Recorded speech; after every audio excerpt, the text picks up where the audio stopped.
Welcome to the Deep Dive.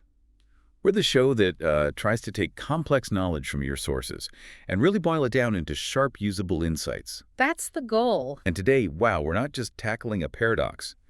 We're really scaring into an infinite question. It's like right at the crossroads of being, physics, and theology. It really is. You could argue it's maybe the most profound paradox in the source material we're looking at. Why is that? Because it forces us, creatures, to bump right up against the absolute limits of our own understanding. Okay, so lay it out for us. What's the core question? The big one is this. When the second person of God, the Creator himself, actually took on a creaturely form, became one of us, in a sense, did that infinite, boundless being remain fully infinite? Meaning like still everywhere, still holding everything together. Exactly, still filling all space and time? Or did the very act of becoming human, of incarnation, impose some kind of genuine, real limit on his divine nature, ontologically speaking? Okay, that's a huge challenge. So for you listening, our mission today is to try and navigate this edge, this almost terrifying gap between the Creator's unlimited eternal nature. Which is fundamentally outside our experience. Right, and the finite limits of creation, specifically our reality, defined by space and time. We've got to follow the sources here and see how they try to reconcile this boundless divinity with a physical, recognizable form. And to even begin that conversation, to talk about an infinite being entering finite reality, we absolutely have to start by setting up the fundamental dichotomy, the core contrast that the sources insist on. Two different realities, basically. Two entirely separate domains of existence. You have to keep them distinct in your mind. Right. We're calling them the Creator's domain and the creature's domain. Yeah. Start with the one we supposedly can't really grasp. The Creator's domain. The sources define this as eternal and infinite. They use this really potent compound term, Young Wanhan. Eternal and boundless. Eternal and boundless, yeah. This being is fundamentally outside the constraints of space or time, what the sources call Jew. And this isn't just like an attribute he has, it's his actual reality. It is his reality, the very definition of it. The sources hammer this home, his incomprehensibility. Think about 2 Chronicles 6.18, the heavens, even the highest heavens cannot contain him. Can't contain it. And he himself declares, it's cited right in our materials, Jeremiah 23.24, I fill heaven and earth. So this sets the stage for an omnipresence that isn't just everywhere, but it's total, continuous, absolute. Okay, but when we talk about filling heaven and earth, we're not talking about volume in the way we understand it, are we? Like pouring water into a glass. No, exactly. That's our creaturely mind immediately mapping filling onto physical occupation. But because the Creator is outside space-time, his presence means something different. It means space-time itself is held within him. Great. He is the ultimate ground of being, the container, not the contained. Okay, that's a lot. So the creature's domain, that's us, that's where we live, and it's the total opposite. Completely opposite reality. The creature is defined fundamentally by limits. We exist only within the flow of time, right? Within the bounds of 3 physical dimensions. And we're temporary. We're temporary. The sources are pretty blunt about it, reminding us that existence defined solely by creaturely limits means eventually we'll be no more. That's Psalm 37.co. Great. But the limitation isn't just physical, it's also cognitive. Our understanding, shaped entirely by by space and time, is fundamentally incapable of grasping the realm beyond that framework. It can't reach outside its own box. Exactly. Job 11.7 asks that question that just stops you cold. Can you fathom the mysteries of God? Can you probe the limits of the Almighty? The answer implied is a resounding no. So it's like the ultimate intellectual lockbox. We're creatures living inside this finite container space and time, and we're trying to use the tools provided by the container. Our senses, our logic. To analyze the reality that lies completely outside it. It seems doomed from the start. And this leads us straight into a foundational problem for this whole discussion. Our very effort to even talk about the paradox of the incarnation is, well, fraught with peril. How so? The sources point out that when we try to grasp these infinite concepts, we often end up relying on something they call yuayo. Which means? It translates roughly to conjecture based on forcing the issue, stretching our limited capacity beyond its actual reach. We're basically guessing, pushing too hard. Because we lack the right tools or senses. Precisely. We are forced to rely entirely, 100%, on what has been voluntarily revealed to us by the Creator. We can't discover it ourselves. Okay. Accepting that massive gap, that disparity in domains. Yeah. Well, let's really try and feel the weight of it. Let's talk about the scale, the limits of creaturely knowledge and power. I want to understand just how big this infinite boundary is before we try to think about crossing it. Good idea.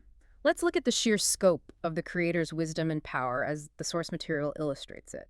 It uses these astronomical and geographical analogies to try and make the point, which are, of course, still limited. Yeah, but the imagery is pretty stunning, isn't it? The Creator is shown as the one with just vast, limitless power and wisdom, so vast that he counts the stars and calls them all by name. That's Psalm 147.4. Think about that for a second. Billions upon billions of stars in just our galaxy. And maybe 2 trillion galaxies in the observable universe. Right. So counting them and calling them by name, that implies a knowledge capacity that just transcends any kind of quantification we can imagine.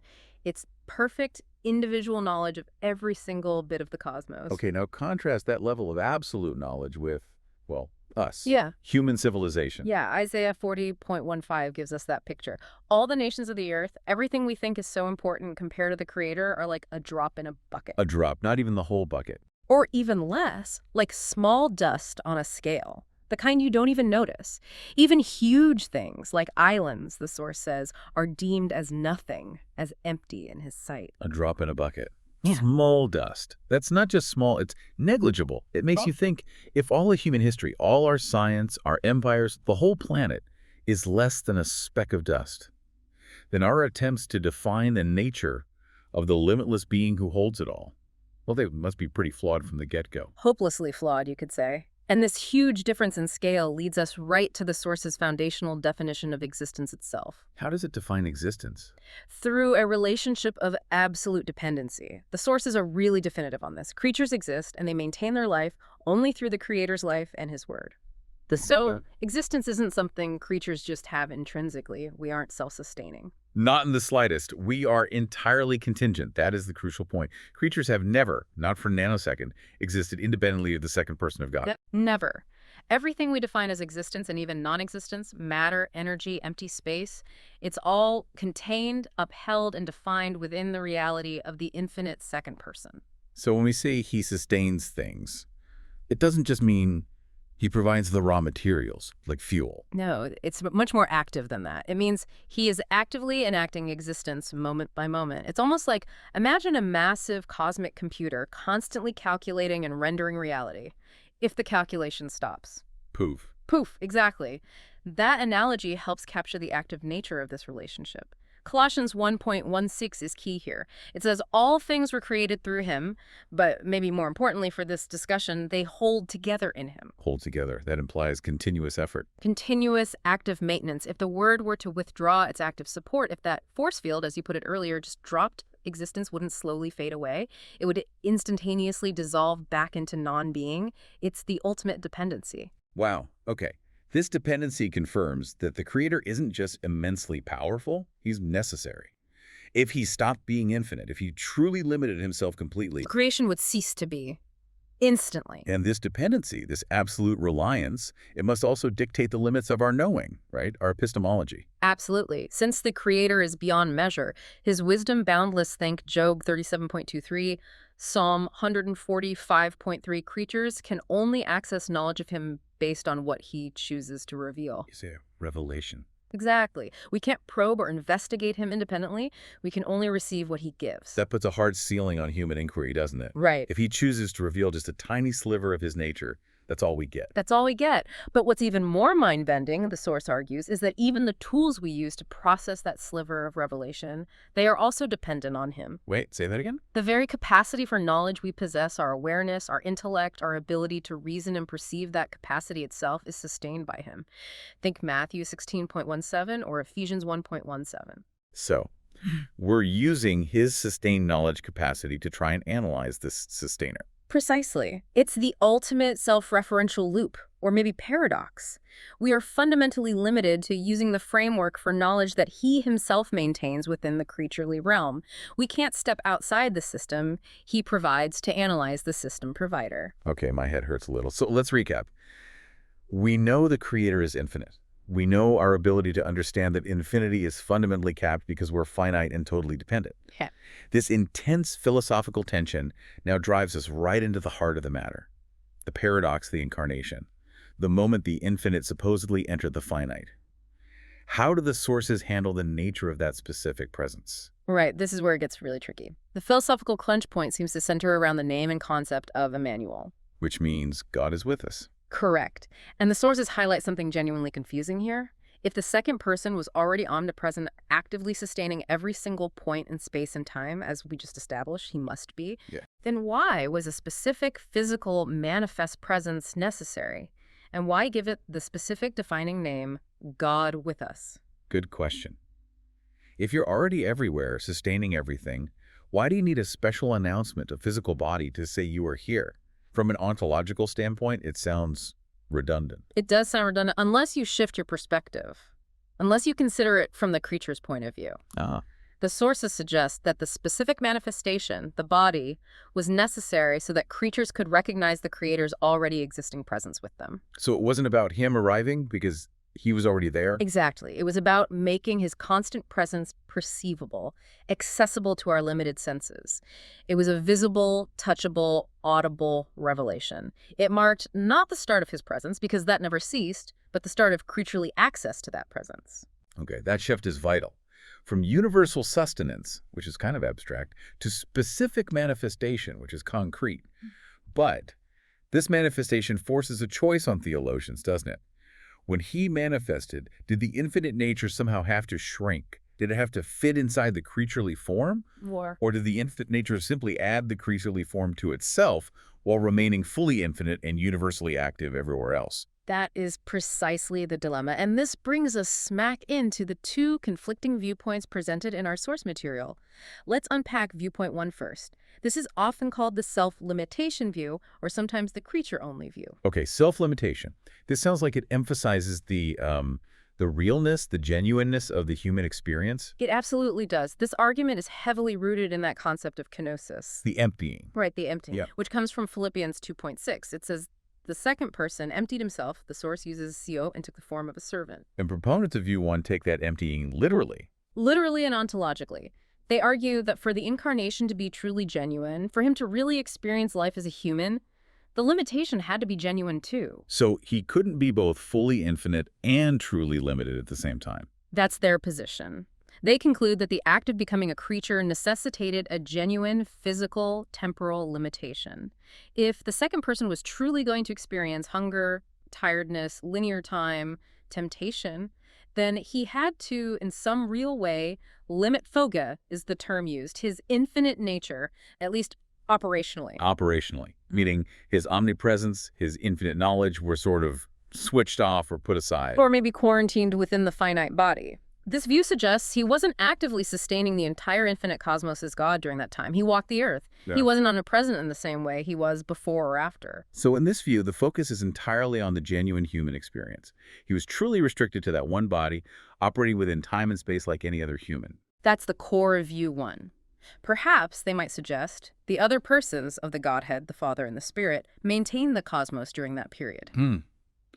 Okay, that seems to simplify the incarnation. In one way, it makes the human experience feel very real, very complete. Right.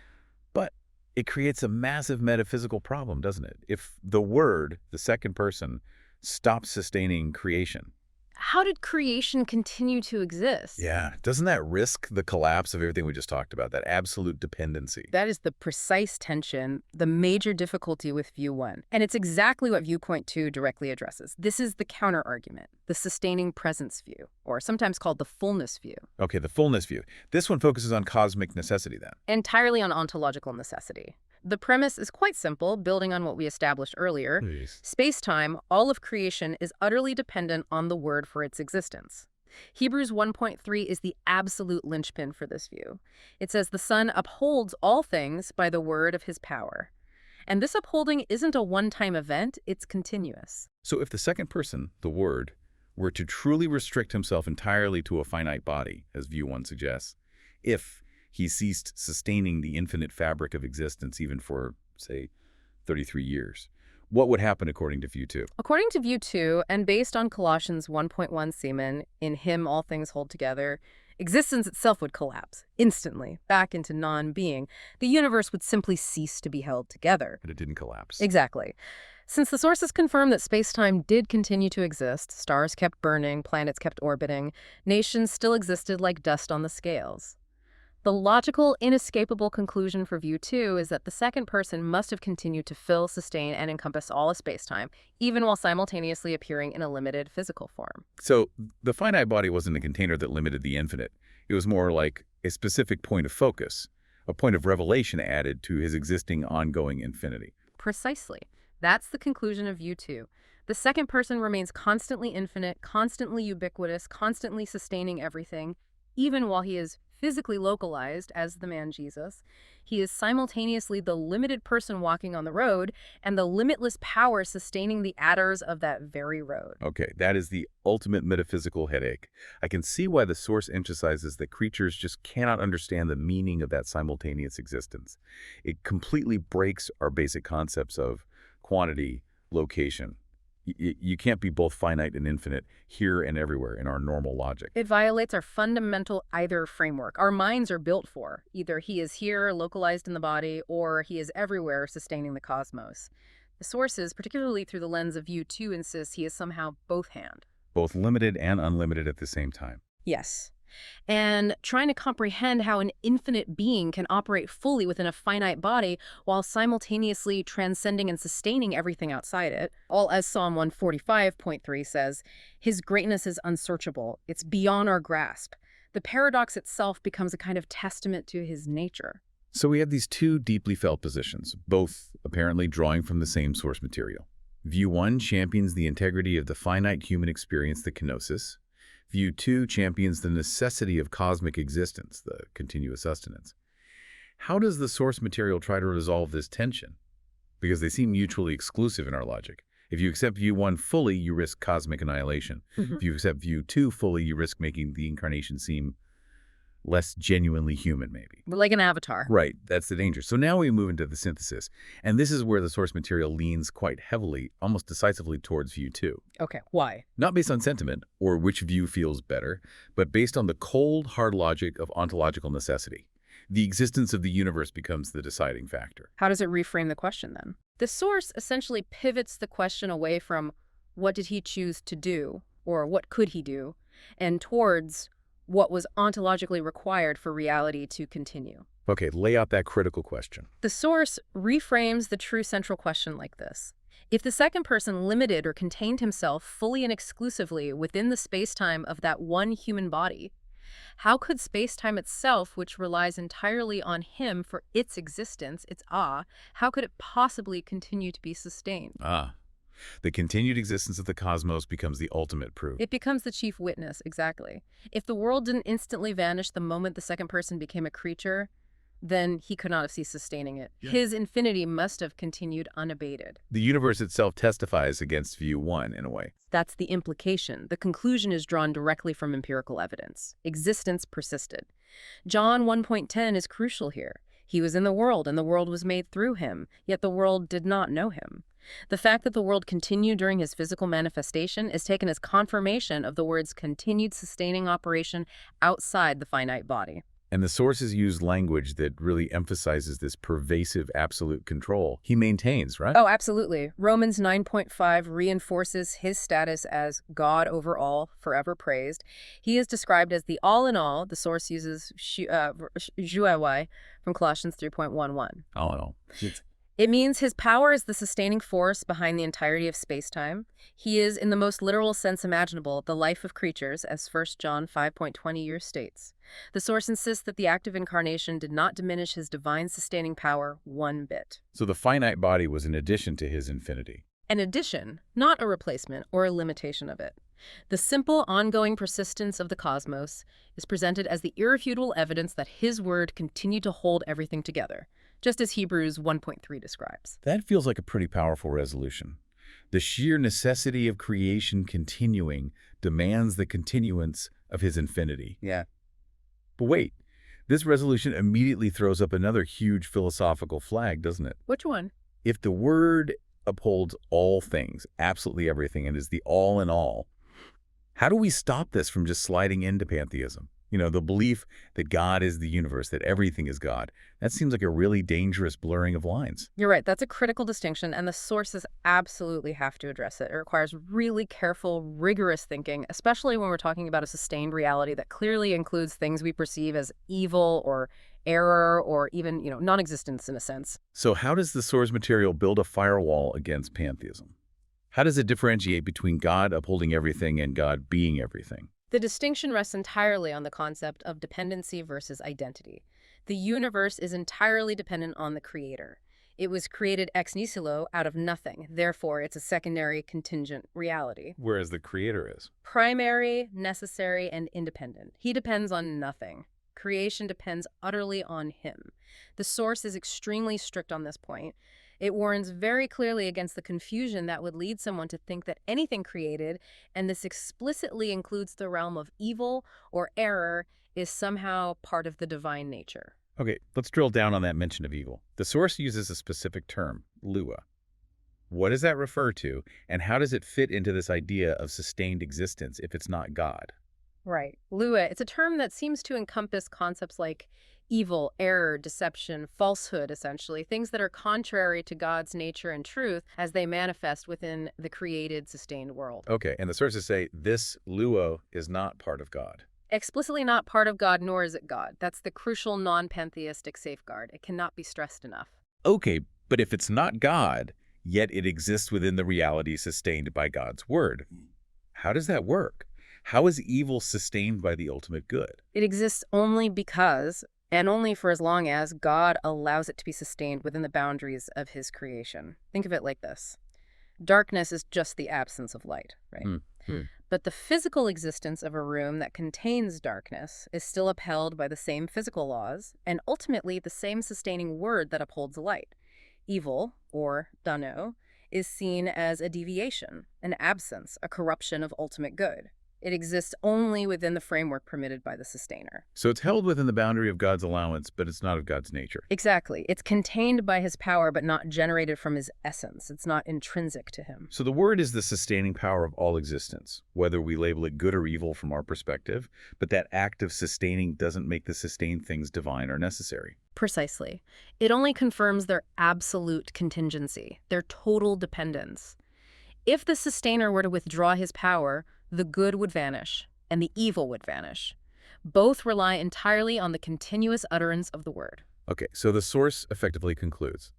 The second person did become a creature, but space-time still exists. That's the John 1.10 point, which proves the word continued to uphold creation infinitely. Yeah.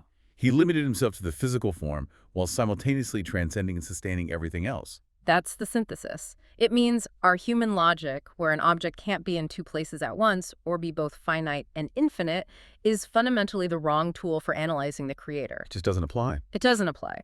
And this brings us back inevitably to the ultimate mystery. The source emphasizes again and again that even with this logical resolution based on sustenance, creatures still cannot fully comprehend how this works.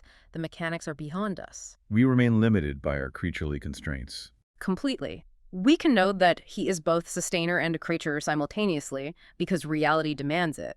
But we cannot grasp the mechanism by which infinity operates both within and beyond finitude at the same time.